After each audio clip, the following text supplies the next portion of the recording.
Now, the first Asian yellow-legged hornets observed in Auckland in winter were two old and slow males. Many people were concerned and a bit worried, but now at the end of spring into summer, what we've seen could be a potential nightmare. Over recent weeks, the Ministry of Primary Industries response team has discovered around 24 spring queens and small nests across the suburb of Glenfield, that's on the north shore of Auckland.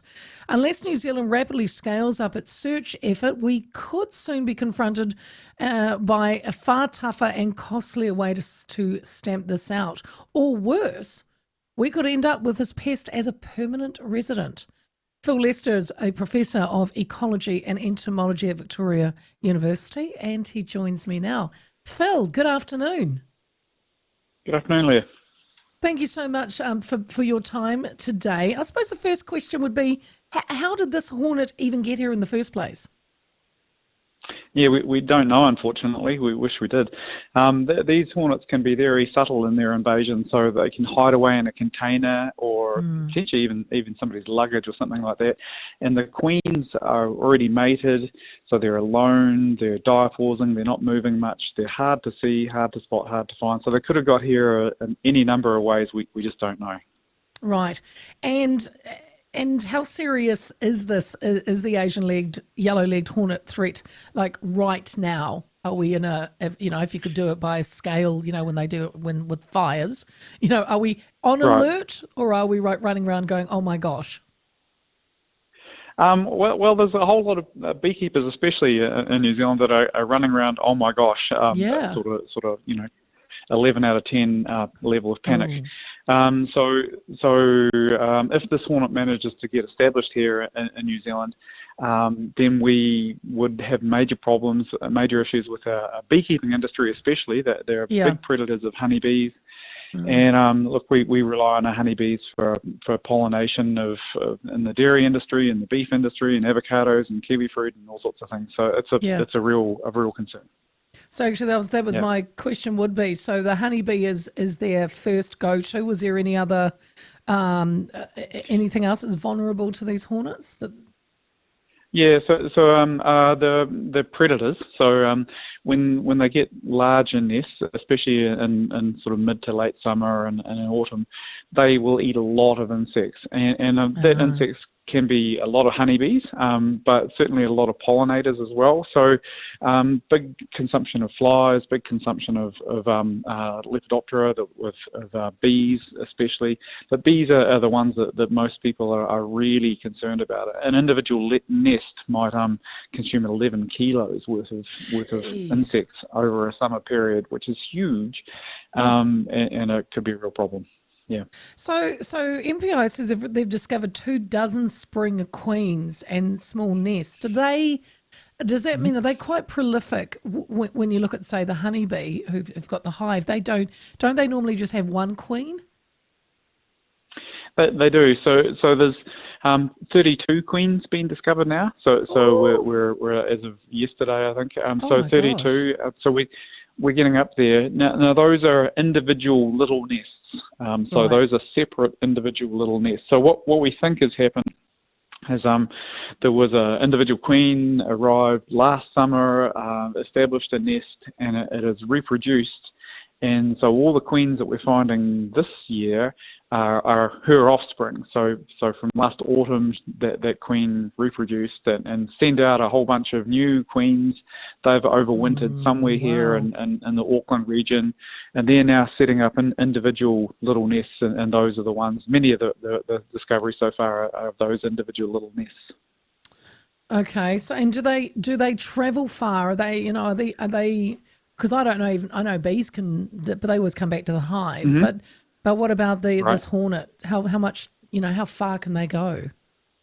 Do you know? So we think, So we think the queens from last summer, so those new queens that were produced by that old nest, most of them will have travelled probably within 6 kilometres, within 6 kilometres of their old nest, but they could be up to 11 kilometres. So they might have dispersed quite wide, and that the technical advisory group have advised MPI to look wide in that sort of range. So that's what they're doing. So those new nests that are forming could be mostly probably within 6 kilometres, but could be anywhere up to 12 kilometres from the old nest. Jeez. So it is concerning. I read that in parts of Europe where the species has established itself, they've wiped out between 30 to 80% of honeybee hives. Yeah, it's a big problem over there. And look, we don't quite know what they do here. We don't know that they would be quite as devastating for a honeybee industry, but there's a good chance they would be pretty devastating. So you know, would they like that's our why climate, Phil? I mean, would we see them in the deep, dark south? Yeah. Yeah, the climate modelling that's been done overseas suggests that they'd be doing fine, especially in the North Island, especially around Auckland. So quite abundant in the warmer parts, and they'd probably spread quite widely, and do well, we think, and have a big impact on our honeybees. Do they have any predators? Do they have any? Would a bird touch them, or are they pretty much they could do what they wanted? They are very defensive around their nests. So it's in Europe and places there are things like badgers that'll attack wasp nests and do things like that. Yeah. But we don't want badgers. No, we don't have anything like that. So yeah, we bring in something else to get rid of something else. Yeah. Yeah, let's not do that. I think, the eradication at this stage is our number one priority, number one option, and would be great to achieve. And then I've got to ask, what about how dangerous are they to us, to people? I mean, should we be worried about getting a hornet sting? Yeah, people do die every year in Europe from these hornets, and it's especially the case when they get too close to their nests. So they're very defensive around their nests. So if they're, especially in later on in late summer and in autumn, large nests, thousands of workers, and if you come too close, by accident to their nest, they will attack in a big way, and you'll get stung, and if you're allergic or if you get enough stings, then it's not good. No, are they? Because is it venom? Is it venom? Can I call it venom? Is it? Yeah. Is it? It's stronger. It's stronger than the honeybee, isn't it?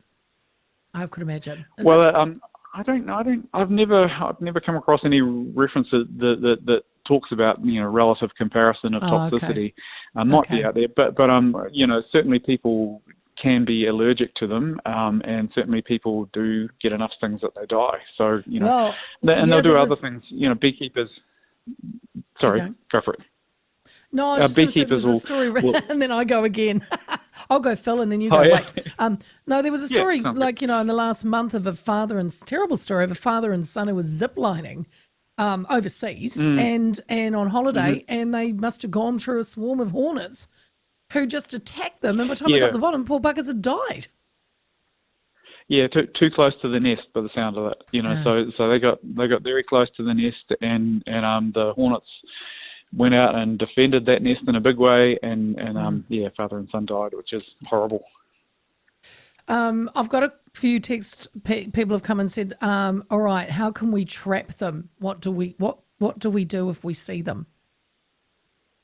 Yeah, so what we really want people to do is do some trapping. So the MPI have got a trap design and a bait that they've put out on their website. So if you search for MPI yellow-legged hornet and trap, you'll come up with a trap design that anybody can make at home and implement, and we'd love people to do that all over the Auckland and wider region even. To be able to see, determine where the hornets are. So there's traps, designs, and baits that MPI are suggesting, and please do that. And then take a picture. So we want a picture to be sent to MPI of things that look like could be a hornet. There's also a guide on there as to what hornets look like. But send pictures in and help us delimit where they are. So we desperately at this stage need to know where the hornets are, how widely they're distributed, and once we know that, can we really do an effective control on them. Right. And they are different from the wasp, aren't they? Bigger than the wasp? Yeah, but quite a bit bigger than the wasp. So wow. a queen hornet, and you see a few of those around, maybe about up to 3 centimetres. The workers are a little bit smaller, whereas a German or common wasp are, just under 2 centimetres long. So they are noticeably bigger and different, and you can sort of almost hear them fly. They've got they're sort of browny black with yellow legs and a yellow face on them and a yellow tip on the tail. So quite distinctive. But, the MPI are super keen to get pictures of suspects. Yes. If we catch one, if someone does catch one, Phil, would you, you take pictures and all that, send it to MPI, what's the next step? Do you kill it? Or do you, you don't let it go, do you? What do you do? Well, they are stingy. The pictures are the number one thing. Yeah, well, if it's caught in a trap, you can leave it there, and that's absolutely fine. So leave it to drown or stay in the trap, and that sort of thing. So we're happy to do that. And if it's if it's on your window or something like that, take a picture and happy to see it killed from there. And that could be especially useful right now because queens are out foraging. So we're seeing a few queens that are starting off the year and they're foraging to feed their youngs. But later on, it'll just be the workers that you're seeing out foraging rather than the queens. Okay. And yeah. Leah, could you ask Phil, please, are they the same hornets that they have in Niue? Apparently Niue's got a hornet problem. No, we don't think so. So not that I'm aware of. There are lots of things around the Pacifics, and the Pacific there's paper wasps, and reasonably large paper wasps that are quite abundant, that I'm aware of. Might be a hornet there, but this is the first one that I'm aware of in this part of the world. And there was only, correct me if I'm wrong, Phil, I think there's only been one successful eradication that occurred in Mallorca off the coast of Spain. Yeah, yep. Yeah, yep. And that took about 6 years, didn't it? It's a bit... Well, yeah, so it's a long time. Well, 3 years of treatment. So on Mallorca, they had a population that was spread about 25 by 35 kilometres. So a reasonably large area that was sort of infested. And they spent 3 years looking to control it. So 3 years, and then another 3 years after that, hey, we've found no hornets from then on, so we must have eradicated them. So that's the 6 years. So what we're hoping in New Zealand we can do is actually find them all and kill them all this year and in the next 6 months, really. Okay. So if we don't complete that to eradicate them this year, do you think in another 12 months' time we're now just going to have to work on containing them? Do you think we would have missed our window? The scenario in Mallorca was, they were able to have nests, permanent, well, not permanently, but 3 years worth of nesting, and then managed to eradicate. But gosh, it would be a whole lot easier to they're likely to have a small distribution now, and let's nail them now. Nail them now. Yes, well, look, I know they shouldn't be in here, but I have to say, Phil, I do feel quite guilty killing bugs, even bugs, but yeah. And good on you. You should feel guilty killing most bugs, but these ones will let you off. If you find one of these, you're welcome to kill it. Yeah, it's going to devastate our honeybees. We've got to do something about it. Thank you, Phil. I appreciate your time because I hear you're in Adelaide, beautiful Adelaide, which is fantastic. Do they have Canberra, which isn't quite so... Oh, you're in Canberra. Yeah, we're in Canberra, which isn't quite as nice as Adelaide, but it's still a nice place. And no, we don't have hornets here. Good stuff. Yeah, good on you, Phil. Hey, look, I appreciate your time. That is Phil Lester in Canberra. I don't know where I got Adelaide from. Professor of Ecology and Entomology. So, you got to kill them.